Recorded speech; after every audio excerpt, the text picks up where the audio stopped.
पूरा ब्रह्मांड अनंत है। पृथ्वी 51,72,00,000 स्क्वायर किलोमीटर की है। भारत 32,87,263 स्क्वायर किलोमीटर का है। तुम्हारा शहर भी कई स्क्वायर किलोमीटर का होगा। तुम्हारा घर भी शायद 1,000 स्क्वायर फीट के आसपास होगा। तुम्हारे अड़ोसी पड़ोसी, किताबें, घर वाले, माँ बाप, भाई बहन, चाचा दोस्त सब तुम्हारी नजरों के दायरे में ही है। लेकिन तुम सिर्फ 0.0898 स्क्वायर फीट की स्क्रीन के पीछे ही घुस के रह गए हो। कहा जाता है कि कोई इंसान किसी फील्ड में सफल होना चाहता है तो उसमें उसको 10,000 घंटे ईमानदारी से मेहनत करनी चाहिए। लेकिन तुमने तो 10,000 घंटों से भी ज्यादा स्मार्टफोन की लत में वेस्ट कर दिए। अभी तक तुम किसी फील्ड में अपना नाम कमा चुके होते। तुमने अपने लिए एक आर्टिफिशियल बिल बना लिया है जिसमें तुम्हें हर कोई देख तो सकता है लेकिन तुम्हारा ध्यान नहीं पा सकता और तुम्हें उसके बाहर नहीं निकाल सकता, क्योंकि बहुत दृढ़ निश्चय हो गए हो तुमने ठान लिया कि बस अब मेरा सब कुछ यही है। इस तरह से हम सब ने अपने अपने बिल बना लिए हैं। उस बिल के चूहे बनकर हम सिर्फ और सिर्फ काल सर्प के आने का वेट कर रहे हैं। एक एक दिन मोबाइल पे बीता जा रहा है। तुम जी नहीं रहे हो, तुम सरवाइव कर रहे हो जैसे या तो कोई युद्ध होने वाला है या फिर उस बिल में बैठकर हम अपने लिए परलोक से किसी देवदूत के आने का वेट कर रहे हैं कि वो आएगा और मुझसे बोलेगा कि लीजिए सर, ऊपर वाले ने आपके लिए सफलता भेजी है। अपना टाइम तो आएगा लेकिन बिल में ही आएगा। वाह यार, कितने क्रिएटिव है हम लोग कि हमने एक ना दिखने वाला बिल बना लिया है। वाह यार, कितने ऑप्टिमिस्ट है हम जो सोचते हैं कि हमें सब कुछ इसी 5.5 इंच की स्क्रीन से ही मिल जाएगा। उस स्मार्टफोन के बिल से तुम तभी निकलते हो जब तुम्हें बहुत जरूरी स्वार्थ वाला काम होता है, जैसे कि खाना खाना। लेकिन अफसोस कि खाना लेकर फिर तुम उसी बिल में घुस जाते हो जैसे तुम्हें बाहर कोई देख रहा हो। कितने अनकंफर्टेबल हो जाते हो तुम तब, और स्क्रीन पर उंगलियां फिराते फिराते खाना खाते हो। वाह मेरे बिल्लों के बिल देव, कभी निकल उस बिल से बाहर। देख तेरे शहर में कोई मेला लगा है, देख तेरे घर पे कोई आया है, चल उठ और माँ को सरप्राइज दे कि ले माँ, मुझे लगा कि तुझे प्यास लगी है, पानी का लोटा लाया हूँ। लेकिन तू नहीं करेगा। चौराहे पर खड़ा होगा तो मोबाइल का गुलाम होगा। बस में सीट मिल गई तो कहना ही क्या, नहीं तो खड़ा होकर भी एक हाथ से बस को पकड़ेगा और दूसरे से मोबाइल चलाएगा। एक चौंकाने वाला सच बताऊं, अधिकतर जवान लोग जब स्मार्टफोन से अपने घर या फ्रेंड्स या किसी से बात करते हैं ना, तो वो साथ के साथ स्मार्टफोन पर सोशल मीडिया भी यूज करते रहते हैं। Thank you so much headphones. धक्का लगाना, अरे तुमने भी किया है। कमाल है यार, टेक्नोलॉजी को फायदे के लिए यूज करो, टाइम पास के लिए नहीं, किसी का बुरा करने के लिए नहीं, खुद का बुरा करने के लिए नहीं, किसी को धोखा देने के लिए उसे यूज मत करो, अपने आप को गुलाम बनाने के लिए उसे यूज मत करो। नेट पे रिसर्च कर लेना, बहुत सारी केस स्टडीज मिल जाएगी स्मार्टफोन एडिक्शन की। टेक्नोलॉजी को यूज तब तक ही करो जब तक वो खुद के रिलेशन, फैमिली, हेल्थ, प्रोडक्शन और क्रिएटिविटी के बीच में ना आए। उसको यूज तभी करो जब तुम्हें एक रियल रिक्वायरमेंट हो। किसी से घंटों चैटिंग करना कोई रियल रिक्वायरमेंट नहीं है। ये जो तुम किसी को फ्लर्ट करने के लिए घंटों चैटिंग करते हो या बार बार उसका मैसेज चेक करने के लिए नेट ऑन करते हो ना, उससे कुछ नहीं मिलेगा नोमोफोबिया के अलावा। नोमोफोबिया, लो वैज्ञानिकों ने बीमारी का नाम भी दे दिया है। नो मोबाइल फोन फोबिया का शॉर्ट नेम नोमोफोबिया। फोबिया मतलब डर, यानी कि मोबाइल से दूर रहने का डर। रिसर्च चल रहे हैं, एक ऐसी बीमारी जब आपका मोबाइल आपके लिए उतना ही इंपॉर्टेंट हो जाए जितनी ऑक्सीजन, यानी कि मोबाइल भूल गए, नेटवर्क चला गया, नेट नहीं चल रहा तो सुख चैन सब खत्म, यानी कि एक तरह का मेंटली डिसऑर्डर। अगर भाई तुझमें कोई क्वालिटी होगी ना, तो जिस इंसान से तू घंटों ऑनलाइन चैट करके फ्लर्ट करने की कोशिश कर रहा है वो खुद ब खुद तेरा हो जाएगा। और ऐसे स्मार्टफोन पे टाइम वेस्ट करेगा तो आके भी चला जाएगा और तुझे नोमोफोबिया बीमारी भी दे जाएगा। टेक्नोलॉजी का यूज तभी तक सही है जब तक वो तुम्हें रियल वर्ल्ड से अलग ना करे। अगर एक बार रियल वर्ल्ड से अलग हो गए ना तो तुम्हारी जान पहचान खत्म हो जाएगी। ये सोशल मीडिया पे तुम्हारी फोटो लाइक करने वाले कभी काम नहीं आएंगे। तुम्हें काम तुम्हारे घर वाले, रिश्तेदार और करीबी दोस्त ही आएंगे। भगवान ना करे कि ऐसा हो कि कहीं तुम ऑपरेशन थिएटर में चले जाओ, तब आंख खुलने के बाद वहां पाओगे कि वहां पर रियल लाइफ के कैरेक्टर्स ही तुम्हारी सलामती की दुआ मांग रहे हैं। रियल लाइफ के पैसे ही काम आ रहे हैं, स्मार्टफोन के गेम्स वाले ट्रेजर काम नहीं आएंगे तुम्हारे। टेक्नोलॉजी का यूज तभी तक सही है जब तक वो तुम्हें आगे बढ़ने में, तुम्हारे करियर में हेल्प करती रहे।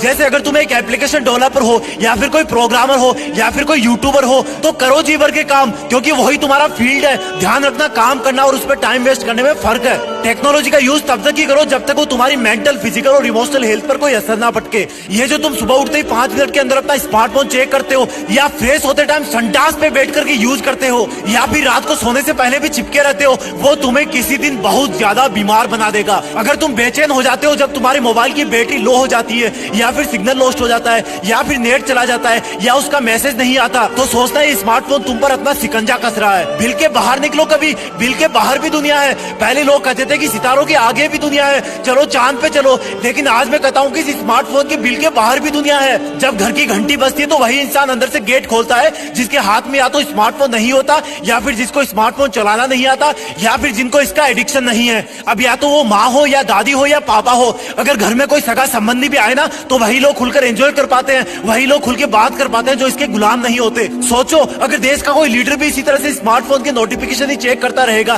तो वो कुछ दिन में लीडर नहीं बचेगा। सोचो अगर कोई डॉक्टर पेशेंट का इलाज करने की बजाय स्मार्टफोन में व्यस्त रहेगा तो पेशेंट का क्या हाल होगा। सोचो अगर तुम्हारे पेरेंट्स भी इसी तरह से सब कामों को सेकंड प्रायोरिटी पर रख करके घर के किसी कोने में बैठकर सोशल मीडिया के मैसेज ही चेक करते रहेंगे तो तुम्हारा क्या हाल होगा। माँ के पैर कितनी बार छूते हो साल में, बताओ 10 बार 30 बार? और मोबाइल कितना छूते हो? अगर एक दिन में 50 बार छूते हो ना तो साल में 18,000 बार। क्या लॉन्ग टर्म इन्वेस्टमेंट है यार। लेकिन मुद्दे की बात यह है कि इस स्मार्टफोन के बिल से बाहर कैसे आए। एकदम से तो कोई बुखार भी कम नहीं होता, तो फिर ये तो कई महीनों की प्रॉब्लम है। एकदम से मोबाइल की लत नहीं छोड़ सकते, लेकिन हमेशा थोड़ा थोड़ा कम कर सकते हो, जैसे कि आधा घंटा डेली कम करते जाओ। आखिर में एक ऐसा दिन आएगा जब तुम सिर्फ और सिर्फ रियल जरूरत पर ही फोन छेड़ोगे।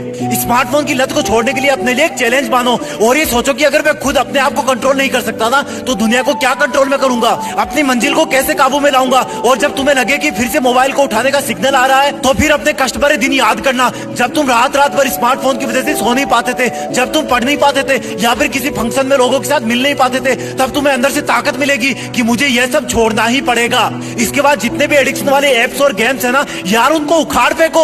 अगर तुम सारे दिन सोशल मीडिया पे खोए रहते हो, फोटो अपलोड करते रहते हो, तो मैं कहता हूँ कि यार उससे भी कल्टी मार लो। थोड़े दिन बाद तुम्हारा मन भी नहीं करेगा ऐसा करने का। हर एक चीज को सर्च करना बंद करो। एग्जाम का रिजल्ट वगैरह तो सर्च करना ठीक है यार, लेकिन अगर तुम्हें जूते में लेस भी डालनी होती है ना तब तुम नेट पर सर्च करते हो कि how to insert lace in shoes, और इस तरह से करते करते ब्राउजर में 10-15 टैब खुल जाते हैं। उन सबको बंद करो यार, ये टेक्नोलॉजी आ जाई है। पहले कैसे काम होता था यार जब ये सब नहीं था। ऐसा करने पर तुम अपनी ब्राउजिंग को कंट्रोल में कर पाओगे। जब तुम्हें लगे कि तुम एडिक्शन से नहीं जीत पा रहे तब तुम अपने आप को ऊपर वाले और फैमिली और फ्रेंड्स को सौंप दो, उनको टाइम देना, फर्क पड़ेगा। चलो एक चैलेंज देता हूँ मैं, तू अपने किसी खास दोस्त या भाई बहन को अपने सोशल अकाउंट का पासवर्ड रीसेट करने के लिए बोल और उनको बोलना कि वो बताए नहीं तुझे। ट्राई करके देख, 1 हफ्ता 15 दिन 2 महीना तुझे महसूस होगा कि तू इनके बिना बेहतर ढंग से जी सकता है। जब तुझे लगेगी अब तो सोशल मीडिया चलाना ही पड़ेगा, अब तो मेरे प्राण ही निकलने वाले हैं, तब उनसे पासवर्ड पूछ करके वापस चेंज करने के लिए बोल देना। बहुत असर पड़ेगा इस बीमारी से लड़ने में। फोन को फुल चार्ज मत रखो और चार्जिंग पॉइंट पर कोई बैठने या सोने का जुगाड़ भी मत रखो। अपने आप मोबाइल से दूरी बन जाएगी। अपना कोई पैशन ढूंढो, जैसे गिटार बजाना, पेंटिंग करना, जॉगिंग करना, एक्सरसाइज करना, कहीं आउटडोर घूमने जाना। ट्रस्ट मी ब्रदर, इन सब का सुकून स्मार्टफोन से कई गुना ऊपर है। एक एक्स्ट्रा बेसिक सिंपल फोन रखना चालू कर दो। सुनने में अजीब है क्योंकि 5G की तरफ कदम बढ़ रहे हैं, लेकिन अगेन अगर तुम टेक्नोलॉजी की गुलाम हो रहे हो ना तो 2 कदम पीछे हटने में समझदारी है। तो कम ऑन मेरे भाई, लोग रियल की दुनिया में करोड़पति बन गए और तुम स्मार्टफोन के गेम में खजाना ढूंढते रह गए। लोग हिमालय पर पहुंच गए और तुम माउंटेन वाला वॉलपेपर ही चेंज करते रह गए।